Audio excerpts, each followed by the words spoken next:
Let's see here. It's going live. It's going live. And I'm going to go ahead and record just in case anything crazy happens.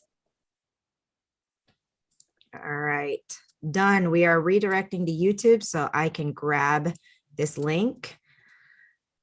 Okay, welcome to our first critique group. We are super excited to have several authors bravely volunteering to share passages from their books and to receive some critique from the other ladies in the group.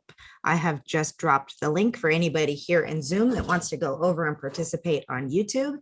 And we are going to start with Eileen, and I'm going to read her quick description. 6 years after women win the right to vote, one woman sets out to win her place in the male-dominated newspaper world of 1926, a world of flappers, speakeasies, and bathtub gin. I'm loving this book already. Alex Lawson hopes her new job as a reporter for a small Montana newspaper will be the stepping stone towards her goal of writing a metropolitan paper. However, stuck on a cub reporter's beat of community page news, she longs for juicier stories that will catch a big city editor's attention. Instead, she's caught the attention of a local rancher, the town's most sought after, elusive, and eligible bachelor. All right, I'm going to stop reading there. That gives us enough of an introduction. And Eileen, I'm going to highlight you and off you go. Okay. Thank you, Alexa. Okay, so this takes place on Alex's first day on the job. She's just met her editor, and she's been assigned to trail Betty, who's the lead reporter. They're just entering the courthouse. The click-clack of our heels on the marble floor were the only sounds in the great hall, until a woman's screams and 2 gunshots shattered the silence. "Come on!" Betty grabbed my arm, and we ran up the marble stairs to the second-floor courtrooms. One deputy lay on the floor. Blood ran from a bullet hole in his chest. Another officer knelt next to him, clenching his stomach. An older woman stood further down the hall, plastered to the wall, her hand covering her mouth. The prisoner waved a gun at us and fired again. The shot hit Betty, and she toppled backwards down the staircase. I screamed and ran to her. Blood poured down her face from a gash on her forehead and seeped through her suit jacket around the bullet hole near her left shoulder, but she was still conscious. "Help! Help!" I yelled. "Someone get an ambulance!" My heart pounded, my head swam. I didn't know what to do. I moved here to write news stories, not take part in gunfights. "Lay still. I'll be fine. Go back and get the story." "I can't leave you." "Get the story," Betty said through gritted teeth. I crept up the stairs, but before I reached the top step, another shot rang out. "There, that should hold you," a man said. I peeked up from my crouched position and saw a tall, wiry cowboy pointing a gun at the prisoner he'd just wounded. The cowboy had his boot on the criminal's wrist, his hand still holding the gun. "You," the cowboy said, looking at me, "come over here and get that gun." I rushed over, grabbed the gun, and backed away. I felt sick as I looked at the carnage of blood and bodies strewn around the courthouse floor. Other people spilled out of the courtroom, and their voices echoed off the walls. I began to wonder if shootings were normal in this town. Certainly no one seemed particularly upset. Were we back in the old Wild West where arguments were settled with shootouts? I spotted the older woman whose screams had initially attracted our attention. She was still plastered to the wall, eyes wide with terror. I pushed my way through the crowd to reach her. "Did you see what happened? It must have been terrible." "Oh, it was. The deputies came down the hall with the prisoner, and just before they reached the door, he started fighting with them, and somehow he managed to get one of their guns." I wrote down every word as fast as my shaking hand would allow. "And then what happened?" I asked. Thank you. I love it. I love historical fiction. I love your very vibrant writing.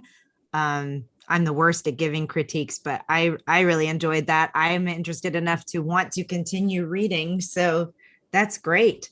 Does anybody else have any feedback that they want to share? And first of all, thank you for bravely doing that first time on there. Well, thank you. Just to say, I think you did a great job keeping the action moving. And you did a really nice job with the just go get the story, just go get the story, just interject it in there. So the use of the dialogue and the narration and the flow and the balance is really nice. You did a great job with that. Thank you. Awesome. I agree. It was a high action scene and I really enjoyed it too. I'm like, Alexa, I want to keep reading. I would just take a look at some of the sentences where you have things like, I began to wonder, where instead of the verb being I wondered, it's I began to wonder. And so there's a couple of places there in that passage where that compound verb scenario sort of drags the sentence down a little bit. And the rest of your sentences have these really great active verbs. So I just go in and take a look at some of those. And I'm guilty of doing it myself, which is why I'm able to recognize it when I hear it. But really good stuff. Thanks, Eileen. Thank you. I struggle with passive voice too, so that's really good feedback. Okay. Thank you. That was great. And please tell everybody the title of your book again, and where you most want people to follow you if they're interested in learning more, either your website or Instagram or wherever. Okay, the title of this book is The Lady Newspaperman's Dilemma. And I do not have my website set up yet to gather emails or that kind of thing. I'm still working on putting that all together. Do you have an Instagram account yet? I do, and it's under, let me see, what is it under? I have so many accounts, I can never keep track of them. At E.T. Donovan 1. Okay, wonderful. Oh, that was great. All Thank right, you. so we are going to move on to Kay, and her book description is, has a sneeze ever interrupted an activity you're trying to accomplish? What about an entire day of your life? This is a humorous story about a little girl with a seemingly never-ending case of the sneezes. Follow along with her as she goes about her normal day from the minute she wakes up until she goes to bed, sneezing the entire time. I can honestly say I've never read a children's book about sneezing, so I'm excited about this one. I'm going to spotlight you now. Okay. Hello, everyone. As Alexis said, this is a children's picture book about a little girl who has a case of the sneezes. And the working title is called The Girl Who Couldn't Stop Sneezing. It is targeted towards children aged 4 to 8 years old. And it is my first book ever, so bear with me. Imagine, if you can, sneezing nonstop from the minute you wake up until the sun drops. Well, my dear friends, that is the plight of a little girl with eyes of bright green and long brown hair with curls. She sneezed when she opened her eyes. She sneezed when she climbed out of bed. She sneezed when she picked out her clothes and when she put a bow on her head. She sneezed when she got dressed. She sneezed when she ate. She sneezed when she brushed her teeth. She sneezed when she went out the front gate. She sneezed on the school bus. She sneezed at the first bell. She sneezed during recess and when she was trying to spell. She sneezed during math in science class 2 when examining a frog. Then the frog said, "Bless you." She was sneezing up a storm when it was time to leave. She was sneezing so much she blew snot on her sleeve. She sneezed while swinging, while riding her bike, while jumping rope, while going for a hike. She sneezed while swimming, while throwing a ball, while skipping rocks and playing with her doll. She sneezed during tap, during jazz and ballet. She sneezed while alone and when her friends came over to play. She sneezed on the cat, on not one dog, but 2. She sneezed on the fish and the turtle, and neither knew what to do. She sneezed during dinner, through ice cream and pie. She sneezed all over her brother, on her mom's dress and her dad's tie. She sneezed while taking a bath, during story time and prayer too. Her mom said, "Good night, sweet dreams." And she said, "Achoo." Thank you. That's super cute. I can just imagine the illustrations that go along with this. I like it. It's a light but fun story. I love the rhyming. I don't see, I mean, some children's books have gone away from rhyming and things like that, but I'm still a huge fan of rhyming for children's books. So I love that. Thank Um, you. does anyone else have any feedback? Feedback is hard on children's books, so don't take offense if nobody, oh, Eileen does. Okay. Yeah, I thought it was really, really cute. And I can just imagine kids sitting listening to this and them starting with, she sneezed, and repeating it over and over and over again because they love to repeat things over and over. So I thought it was really great. Thank you. Yeah, I'd like to build on what Eileen said too, because the repetition right to the point where I thought, okay, when is this going to change it up, right? When are we going to get another version of the verb sneeze? Then you restructured, and it was just the one word and then a bunch of different things that came after it. So I love that right at the place where I thought the structure's killing me, you flip the structure. And so I thought that was really intuitive. And so you build that structure enough that we're there, we get the pattern, and then the pattern changes right about the time that we're kind of done with this. I was also thinking about things getting more progressively more embarrassing, progressively more and how does it get like how does the stakes go up, right? Where does that, so if she's sneezing in school, it's because she can't pay attention, she's going to get called down by the teacher or whatever, right? She sneezes on her friends, they don't want to be friends with her anymore. She sneezes on her parents, like what's at stake really here with the sneezing other than it's just annoying, right? And so I was wondering about that, if there's a way to rearrange some of these things that are happening. But then I realized you did it in a chronological order where it starts when she wakes up and then it ends when she goes to bed. So that doesn't necessarily lend itself to stakes getting higher. But I don't know, maybe just something to give it some thought. Okay, I appreciate that. Thank you. Just a quick thing on that. You bring up an interesting point, and I don't know how you're going to. This is the first time I'm doing a children's book too, so it's totally new to me.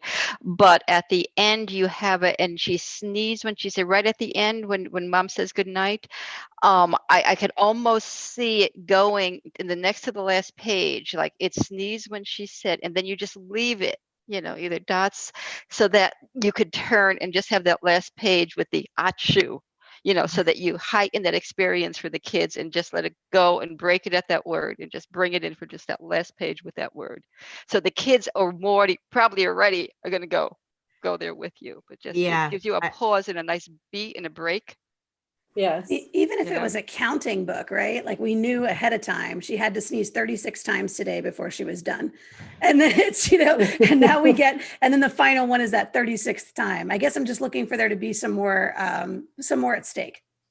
and that's not a bad idea, Kay, because Casey has a really good point there. Just thinking about it from the marketing side, this has nothing to do with your writing critique, but I'm better at the marketing strategy. So when you're looking at your categories and how you do that, this allows you then to place it. If you were to do something like that, it doesn't have to be counting, it could be something else, but that would allow you to place in a category for counting, for concepts that you're learning, and makes it a little bit easier as well for librarians and retailers and sellers to know how to categorize your book, because it is, it's a fun topic, but a lot of times people are looking for something, some books are just fun and that's okay. But if you can add in an element as well that gives it the teaching part, then it does even open it up for more teachers to pull it into their curriculum and things like that. And then I love Pat's comment too, because I can just see the kids. I've been to enough Saturday morning author visits at the library. I can just see this room of kids where as she's turning the page, all the kids are like, achoo. So yeah, I like that too. Yeah, I think that was great. It reminded me a lot of Alexander's Very Bad, Terrible, Miserable Day, whatever that whole title is. Because whenever you would read that to kids, by about the third page, they would start saying, he was having a very bad, miserable, terrible day, or whatever those 5 words are that they use there. And that reminded me a lot of that book. And kids love that book. That's Mhm. so true. Oh my goodness. Okay. Oh my goodness, ladies. There's all kinds of chat happening in the YouTube channel. And my team just alerted me to check it out. So really quickly, let me see. Lots of so cute. How wonderful. My grandkids would love this story and I would love reading it to them. Yes, Pat, exactly what I pictured too. I'm thinking about that book, A Bad Case of the Stripes. So lots of great feedback over there. And Casey has lots and lots and lots of experience with critique groups, which you can kind of also see the benefit of attending these regularly is that you start kind of knowing what things to look for as you're listening to people read their work so that you can give that good constructive feedback. Of course, you don't have to take all the advice everyone offers, but I think it's just such a great opportunity to hear other people's perspectives that you may or may not incorporate. So I appreciate Casey coming here today because she's kind of my go-to person for all things related to critiquing, and we'll hopefully be speaking about this in the Women in Publishing Summit in the spring. Okay, to break it up from having two back-to-back children's books, Sarah, I'm going to skip you this round and come back to you the next round, and we're going to go to Marlis. Okay, one more time. Tell the name of the book and where you want people to follow you. Okay. The title of the book is The Girl Who Couldn't Stop Sneezing, and you can follow me on Instagram at the letter K, the name Kaye, and the last name Linkenhoger, spelled Linkenhoger. That's a fun name. Yeah. All right. We are ready for Marlis now. And thank you so much again. All right. Secretly homeless socialite and hole in the heart of the country with her red suede Manolo knee highs and designer clothes stored in a cardboard box. Allison Collier is battling her bitter ex-husband. I did that with a French accent, but that you might say Collier. It's Collier. Okay. Allison Collier is battling her bitter ex-husband for her home and custody of their children. Living hand to mouth 9 months after the divorce, Allie maintains a charade of well-being, even as she hides out in her black Dodge Caravan in Wichita's underbelly. When she escapes a fatal fire in an illegal shelter, she must keep one step ahead of a reporter on the trail of survivor stories who could expose her. But she encounters a homeless young woman in labor with an at-risk pregnancy, and Allie must decide whether to emerge from her shadow life to do battle with the biased healthcare system in an effort to save the woman and her child at the risk of losing her own children. Wow. Go for it. Let me highlight you. Thank you.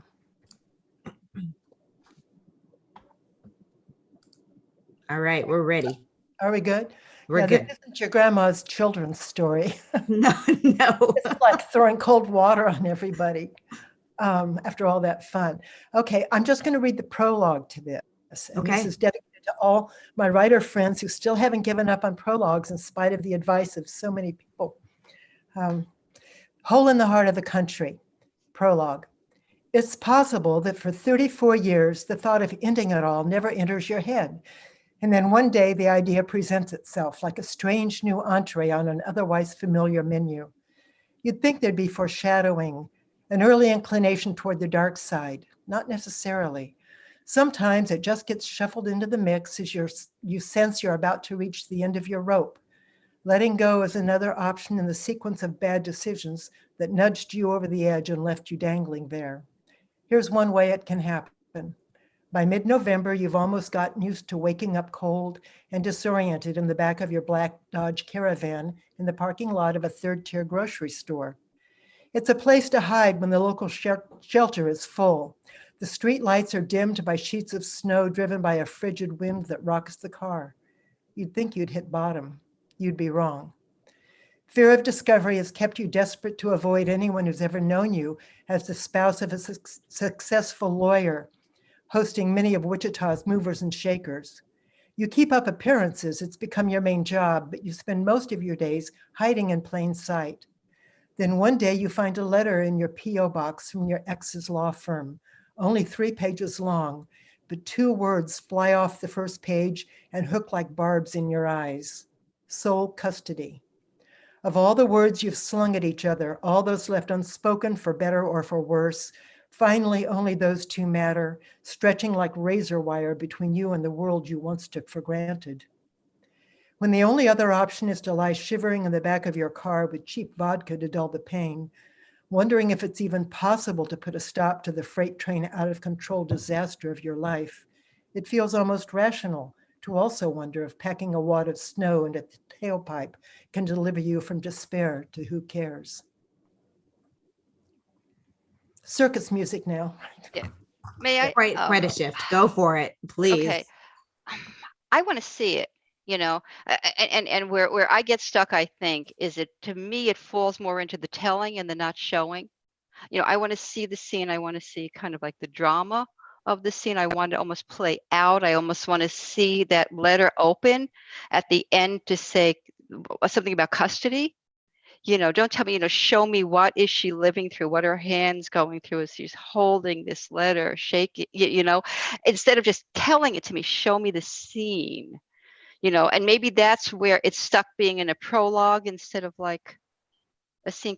You know what I'm saying? In terms of that, it's building it from the scene itself to give that instead of telling us of it. Just another way of looking at that. Yeah, I see You that. see what I'm saying? Yeah. do. Yeah. Okay. Yeah. I love what you're saying. I think what you're saying is fantastic, and I can see it, and I can see the drama play out. But it's so good that I think you could make it better by doing the More scenes as interesting. more so, just another way of thinking of it, conceptualizing it. I wrote the prologue last, and what I was trying to do was establish the voice before getting into the first actual scene, which involves her and the two kids and some other stuff. So I wasn't thinking about the showing at that point, and I think that's a really good point, and I'll look at that again. Because I think you're going to get pulled in from the showing and not the telling. I think Pat, just to build on what Pat said, because Yeah. I think you're onto something with that. And I'm one of those that rejects the prologues, just as a as a disclaimer. But I think what I love about this prologue is it puts the reader in that condition with that second person pronoun, you. And for that perspective, it really felt like I was being dragged into the story in that way. Like, what if this was me? What if this happened to me? And so I really like it for that. I think it's really powerful for that. I'm wondering where it belongs, because I'm kind of like Pat in that, like, Yes. I don't know that if I read this prologue, I'd want to keep reading the book. I think I would probably be like, ouch, this is going to be painful. But at the same time, if I read this on the back of the book, I might be like, well, okay, let's flip it over and let's try these first couple paragraphs and see what happens. So maybe it belongs somewhere in marketing materials. Maybe it belongs somewhere in pitching the book itself. There's a way to build out that, to leverage it for some value that maybe doesn't necessarily sink the ship before the ship's ever even gotten afloat. But I don't think that is that where the story begins. She's already homeless, or do we watch her become homeless? She's already homeless. That was another reason for the prologue, but I love the idea of building on that. Yeah, that's why I read this. My fear is that it's so dark that would put people totally off. And It's not the darkness that's pulling people off. Do the darkness. Do the Yeah, I like the darkness, but show darkness. it. Show it. Don't Yeah. tell it. Yeah, I think I would almost, Yeah. I think I would almost prefer that it be in first person, so that we're really connecting with this character. it is in first person. The novel is. Maybe the prologue should be also. Only the prologue is in second. Well, maybe that's a try, Eileen. That's a good suggestion, to give it a try, putting it into first person and see if maybe that does become your opening passage. Okay. Yep. I'll read it that way. I definitely would I not be was- worried about scaring off people who like dark books, though, because I don't know, maybe there's something wrong with me, but I really enjoy a good dark story. That's why I was going to complicate things and say I don't think that this is. I felt that this was very intimate, this prologue, and I love books with a prologue. I'm always one for a prologue, an introduction. Because I feel like I'm getting told a secret, and because not everyone necessarily will read the prologue. Like my sister Kim will just skip over any of that first material. I'm like, Kim, you can't skip it because that's when the author tells you her secret. And that's why I love prologues and introductions and things like that.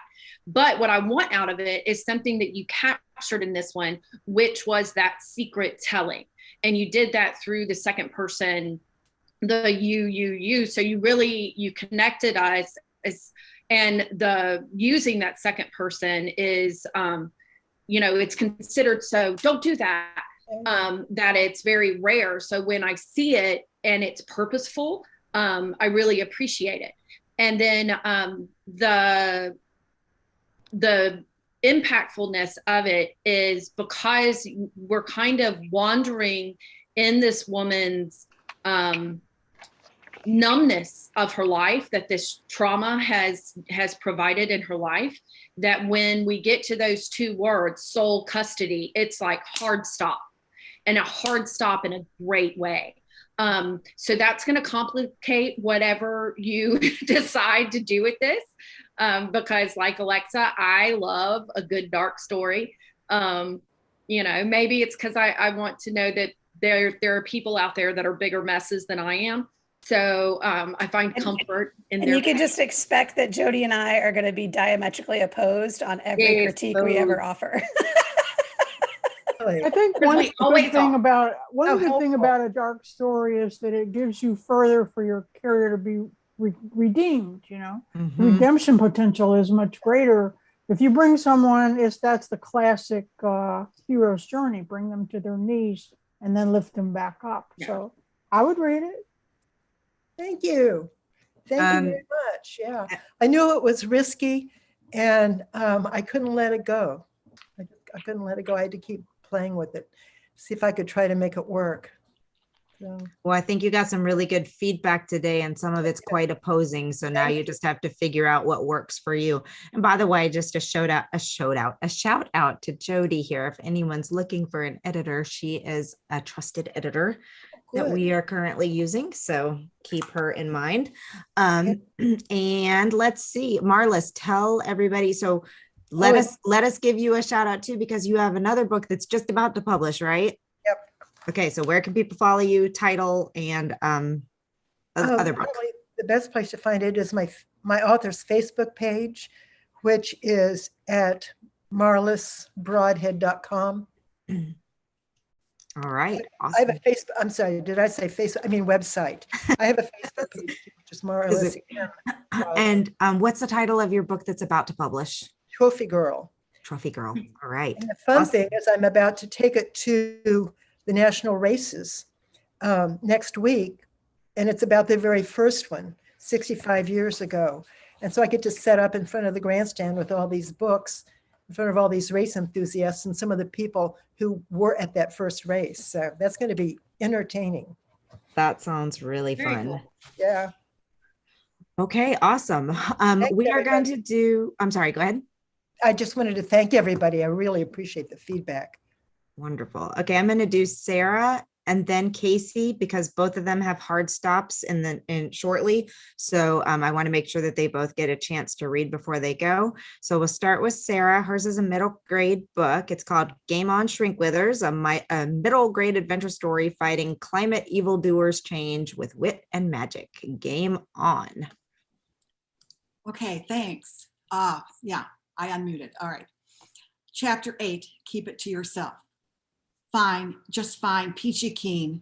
My grandma always says that when something goes wrong. Who are these people?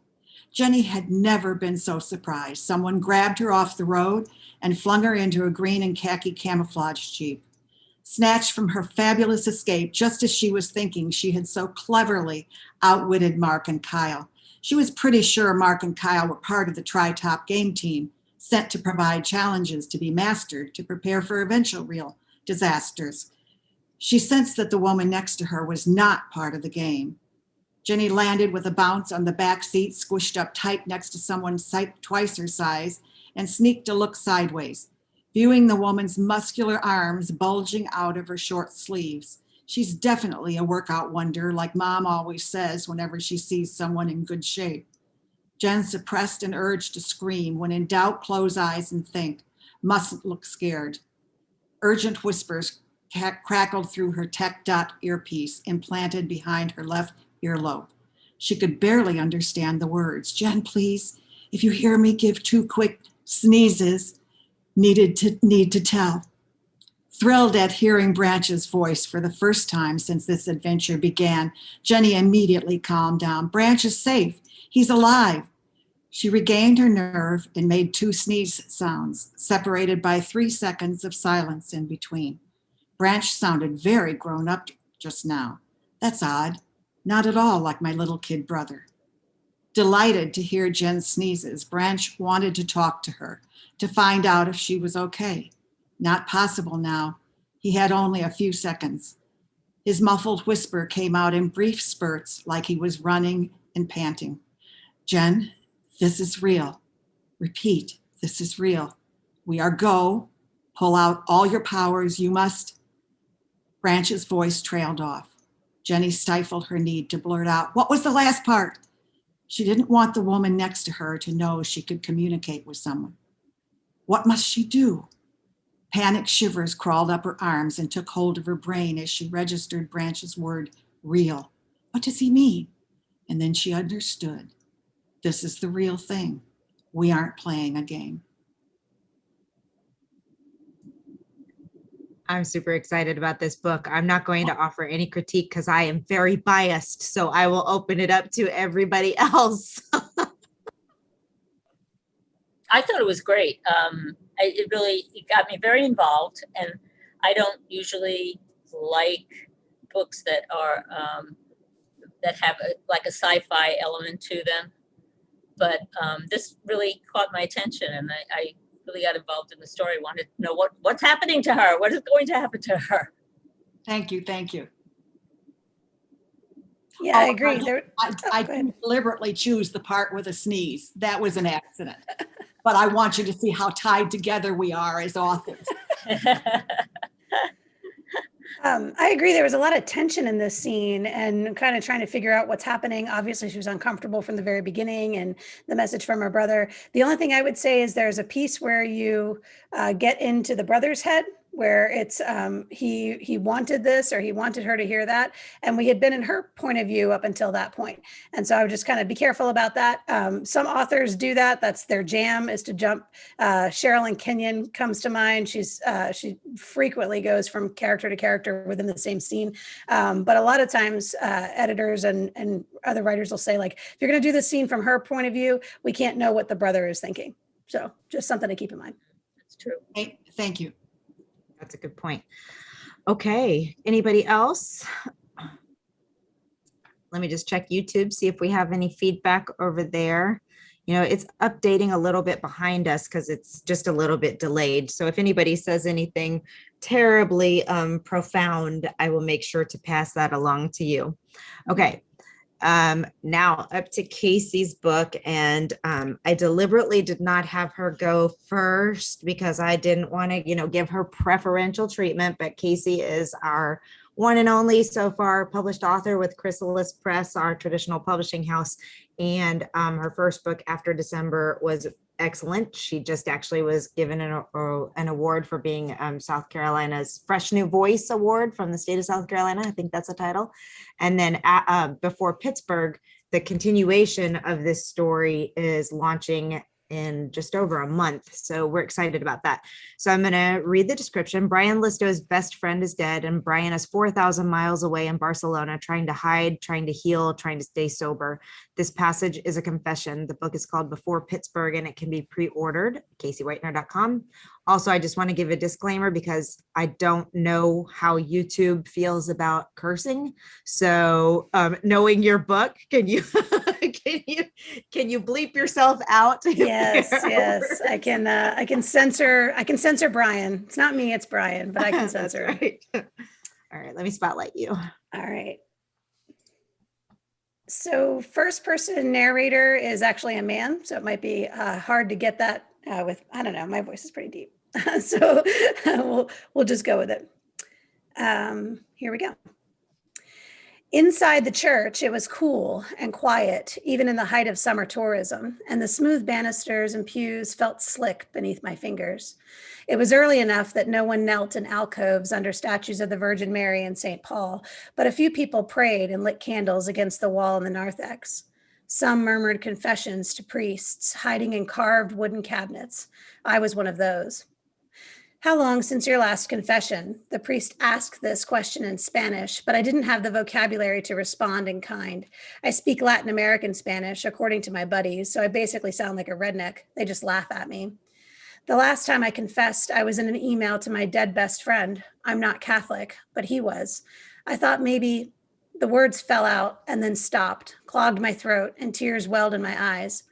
Maybe I could hear your confession on his behalf. His English was heavily accented, and he spoke slowly as if he were translating as he went, searching for vocabulary as well. Does it work like that? I wiped the back of my wrist against my nose.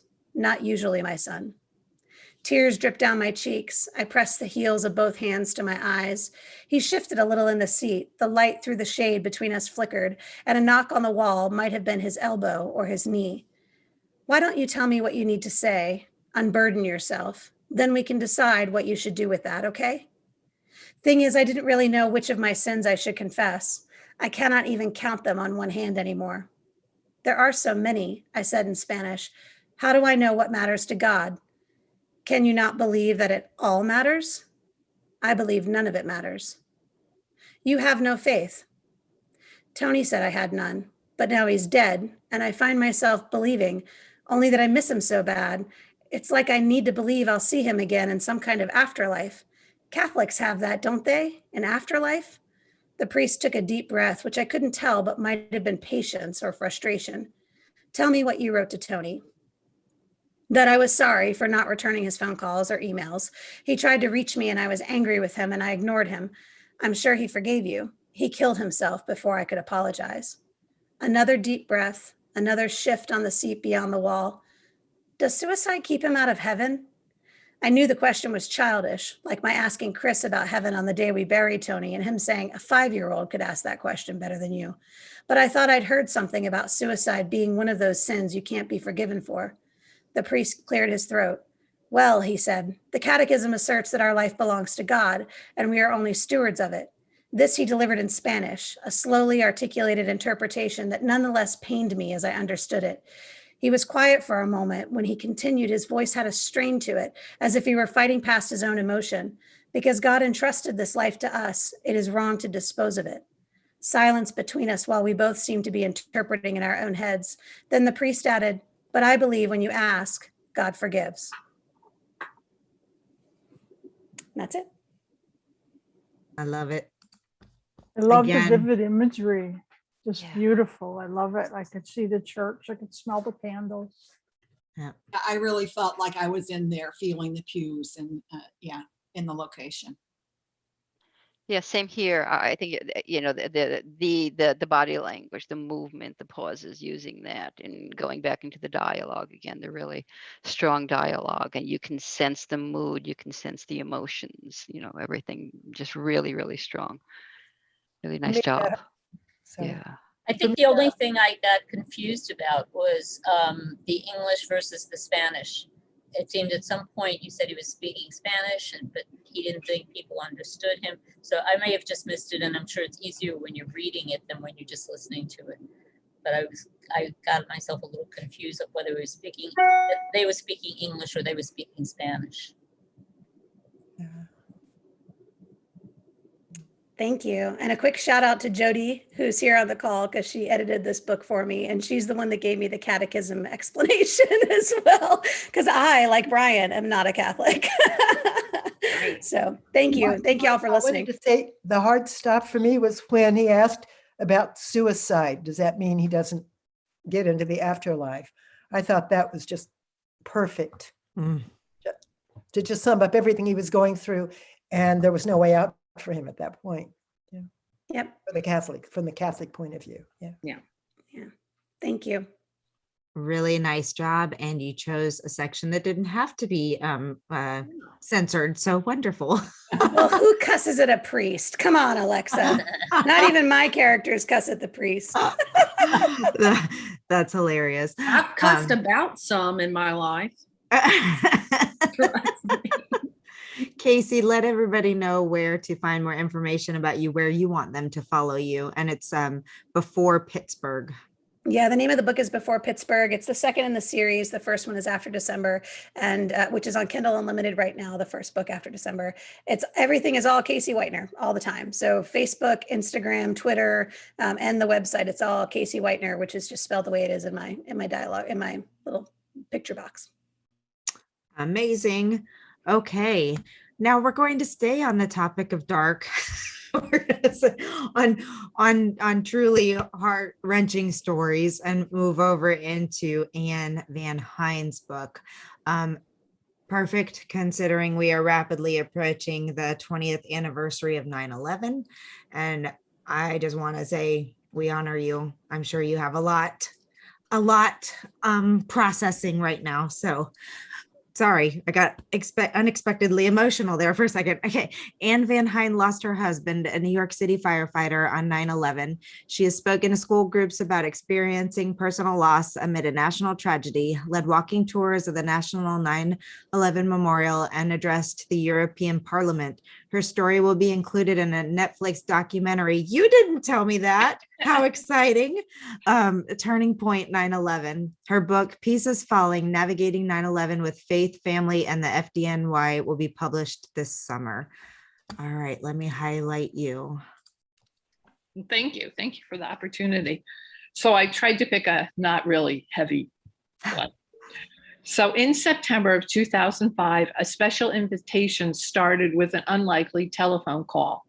Mrs. Van Hine, this is Eric from the Department of Justice calling on behalf of the White House. I scribbled the word White House on a piece of paper and handed it to Emily. She started to ask questions. I wagged my finger, meaning no. I concentrated on what was being said. The White House would like to invite you and your daughters to attend a ceremony. The president will present the Congressional Medal of Valor to the families of all first responders killed in the line of duty on September 11th, 2001. Would you be interested in attending? Yes, thank you. You will be receiving information in the mail as how to arrange travel at no expense to you. Will your daughters be traveling with you? Yes, but the one just started college in Pennsylvania. We can fly her in. Actually, I'll just drive and pick her up. When you receive the information, just contact the travel office and sort out what works for you. Thank you. Emily and I called Megan.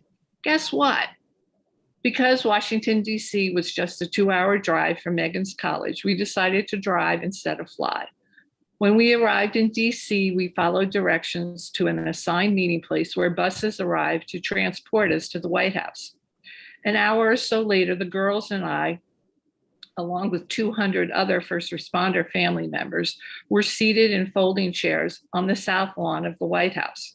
Risers filled with members of the press were behind us, and everywhere, men in suits roamed, talking into their sleeves. The ceremony doesn't start for another 30 minutes, I mentioned to the girls, and it's hot sitting in the sun. Why don't we go for a little walk? Sounds good, said Emily, fanning herself with one of the paper fans we'd been given along with programs. We headed for shade, taking a tree-covered path that wound away from the White House. It's a little cooler here, I said. Suddenly, we were greeted by 2 men in tactical gear, carrying big guns. Ma'am, can we help you? Said one of them. Emily, Megan, and I shared a look that said, oh my goodness. No, thank you, I quickly said. We're just taking a little walk. I'm going to have to ask you to please return to your seats. Yes, of course, sorry. Back in our seats, we chuckled about our misadventure. Who knew there were men in the bushes, I laughed. This could only happen to us, Megan giggled. Only we could come to the White House and stumble upon the guys with the big guns. Eventually, the ceremony began. President George W. Bush and Attorney General Alberto Gonzales spoke words of honor and remembrance. As the president got ready to leave, many people moved forward to shake his or Mrs. Bush's hand. He spent time with those who approached him. While I took a few photos, I didn't go forward. I felt this event was about honoring Bruce, not meeting the president. Around the perimeter of the lawn were tables labeled with letters of the alphabet, and next to each table stood a Marine in dress uniform, as well as a Department of Justice staff person. On the table were navy blue boxes containing the Congressional Medal of Valor, as well as certificates in leather-bound presentation frames. As we arrived at the table, the staff person said, "Mrs. Van Hine, please accept this medal on behalf of a grateful nation." The Marine handed me the box and saluted. It was humbling. We were proud of Bruce and knew he would have said he was just doing his job. After the ceremony, we drove back to Pennsylvania, and Emily spent the night with Megan in her dorm room. I stayed at a nearby hotel. Alone in the hotel room, I reflected over the past 4 years. I was amazed by the opportunities I had experienced, and even more grateful for God's presence, provision, and patience. I also realized, as horrendous events of September 11th unfolded, my greatest fear had not been losing Bruce. I didn't want to lose him, but whatever happened, I had the assurance that he was doing a job he loved. Even more importantly, that he loved God and that God was in control. No, my greatest fear had been for my girls. I didn't want them to blame God for what happened that day, or worse, lose their faith in him altogether. But in the hotel room after the ceremony, I thought about the fact that my girls not only had their faith, but their faith in God was stronger than ever. And I wept with gratitude. That was beautifully written, and I thought it was very descriptive. I could imagine the scene there. I think my favorite part of that is how you pulled humor into a very non-humorous topic, and having experienced extreme grief in my life, I know that it was those few moments where we laughed that got us through the hardest parts. I don't think you're going to have any problems getting this book out into the world, because I think we're all, like with many of these topics like that, it's just so curious into the inside story and into what happened in people's lives. I hate to use the word curious, and It's okay. But, Thank you for the opportunity. and Really. Please, does anyone else have any feedback? I really liked it too, Anne. And I would say that what really captured me is your description of what sort of looks ceremonial in kind of a regular way. Like it seems like tomorrow they're going to break down this setup and they're going to set it up again the next day for a different ceremony. But it seemed like the garden and the folding chairs and the press and the armed men, like all of that seemed like it was somebody else's regular environment. But you made it very clear that for you and your daughters, it was just an irregular environment. And then having the Marine actually salute and feeling that sort of, it's almost like a closure piece. I thought you did just a really good job with how you described all of that happening together. And you didn't have to tell us the emotion, because the emotion sort of bled through the entire scene. So I just thought it was really, really well done. And congratulations on writing a really fantastic sounding memoir. Well, coming from you ladies, that means a lot. Thank you so much. Thank you. It's extremely powerful. We will hang on every word. It brings it again where it should be, down to the individual beloved person level. And I think you've done a brilliant job of doing that. Thank you. Thank you. I agree. Great job. I'm excited for you, Anne. And I don't know if for you writing about him and the events was as cathartic as it was for me to write about my story. So I hope that you have received a lot of healing through this process too. Thank you. And the one thing I did realize, there's one part that as I was writing it, this crazy thing that happened with the medical examiner's office, I felt my body clench up like the exact same way it had when it first happened, which was now 20 years ago. It's just like, ah. Yeah. So, but thank you for the opportunity. And where can people find out about your book launch and all that? Okay, so everything for me is under Anne Van Hine. There's a Facebook page, an author page. My website is annevanhine.com. The book should be on pre-sale, but I don't know why that little button isn't there. But we're working through that today. And just so Anne Van Hine, Instagram, Facebook, and my website. And thank you. Wonderful. Thank you so much. Okay. I know that we could continue on. I'm going to have Jody read her excerpt, and then I have to wrap this up because I have another meeting. But if this is something that you all enjoyed and you continue on in the membership with us next month, I would love to make this like a monthly thing that we do through our small group in there, because I find this to be incredibly useful and a good opportunity for us to market ourselves too while we're in the process. Okay, so Jody is going to read an excerpt from Hewitt Point. And Hewitt, is that the title of the book? No, that's the city, right? Or the town? Yes. Okay. Bayou Cresting.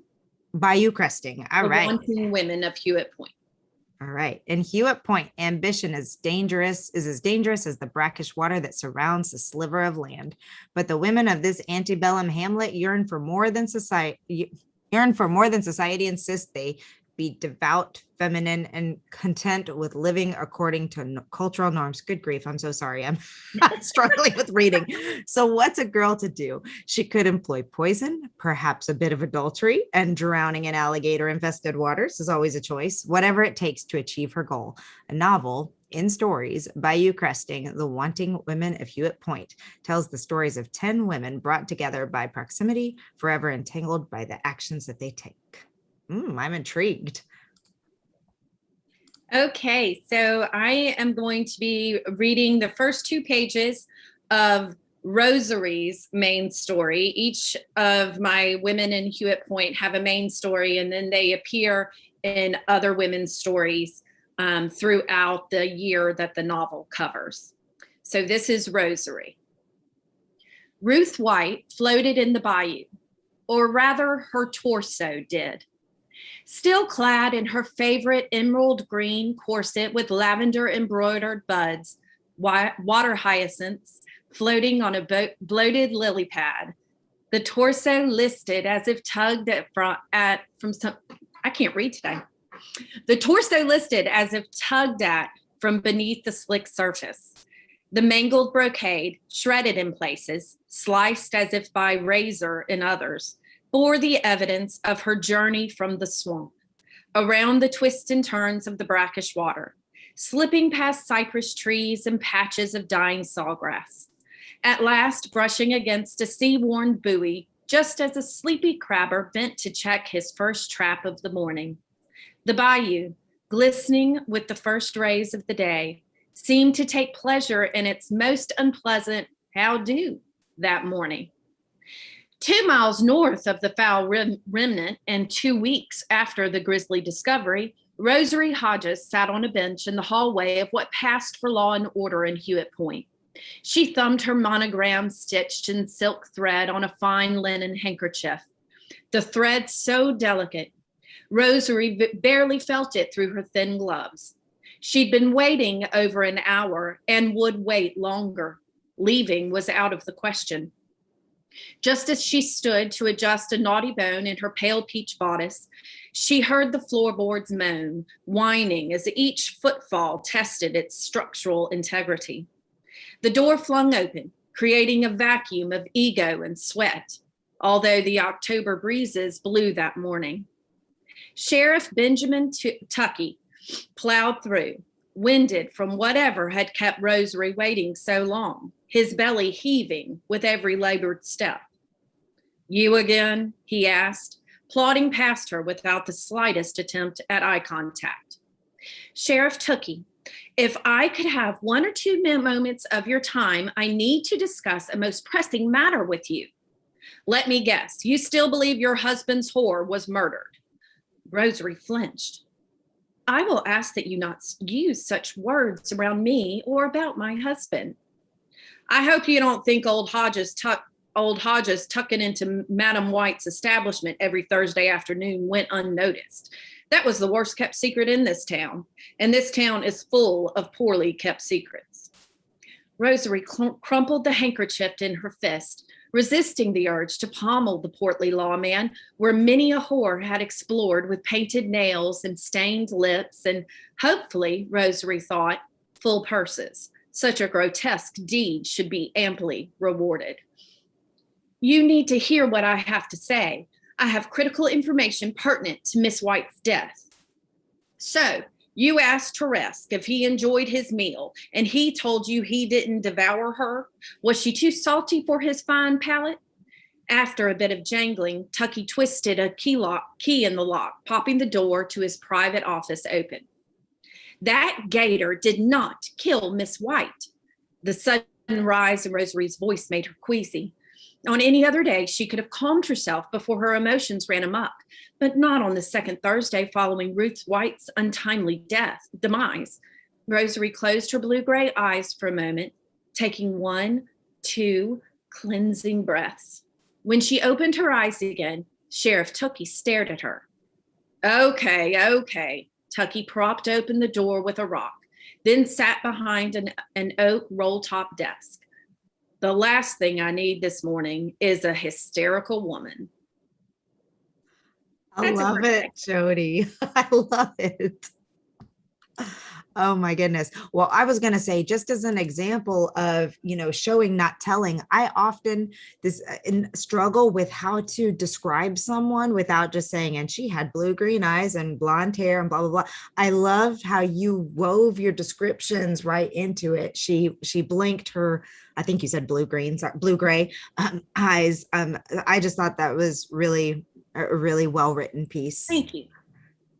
I do try to weave in description and backstory as best as I can. Mm-hmm. It's something that I pay close attention to.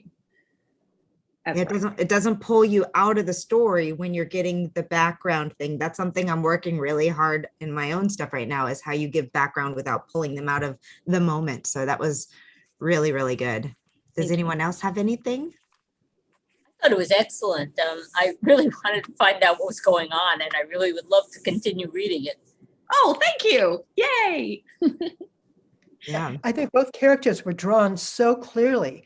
And you made him so despicable just by talking, and we knew he was large, which always is an issue. But when you have a protagonist and an antagonist, but just the language alone, I thought was incredibly descriptive of their positions. And her attitude about prostitutes is wonderful. Wanting the full purses. I mean, that tells you so much about who this woman really is. Yeah, I enjoyed that too. All right. Well, let everybody know where they can find your book and where you want them to follow you. Okay. Bayou Cresting, The Wanting Women of Hewitt Point is currently for pre-order on Amazon and on crowsnestbooks.com, which is the publisher. You can also find the repub of The Woods at Barlow Bend, which is my first novel, and it is already available thanks to Alexa and her team, and it is gorgeous. Please order the new version, not the old version. And all of my website, my Facebook and Instagram is all under Jody Kane Smith. So it's jodykanesmith.com and then Jody Kane Smith author on social media. And I would love to connect with y'all. What a great group. I have to say, I love how on Instagram you are featuring all of the authors not the authors, the main characters from the book. I think that's a phenomenal example for anyone looking for how to feature characters on your Instagram. And totally really, ripping off Sex in the City. Really well done. Are you a Rosary? This was so great. And Sarah, it's plaguing me. Did I give you the opportunity to tell people where to find you and follow you? I'm still in hiding. Well, don't be. As I explained sometime this week, my name is Sarah Schwartz. Schwartz is spelled funny. It's a CZ on the end instead of a TZ. But since there are a couple of other Sarah Schwartz's authors out there, I use my middle maiden name as well. So it's Sarah Ray Schwartz, all run together on Instagram. And then my website, which will be up shortly, is also that. And it's Sarah Schwartz, author, on Facebook. I'm putting out a lot of stuff on Instagram eventually. So if you hit the Instagram, you'll see everything. Thank you. You've all been wonderful. This was phenomenal. Thank you for doing this the first time. And Rainey, we'll get you in the next time. I'm sorry that we ran out of time. I didn't get to do mine either, but I'm kind of relieved because I don't know that I was ready. So, all right, everyone, have a great afternoon and I'll see you soon. And Thank thanks to all of our watchers on YouTube and for all your comments over there.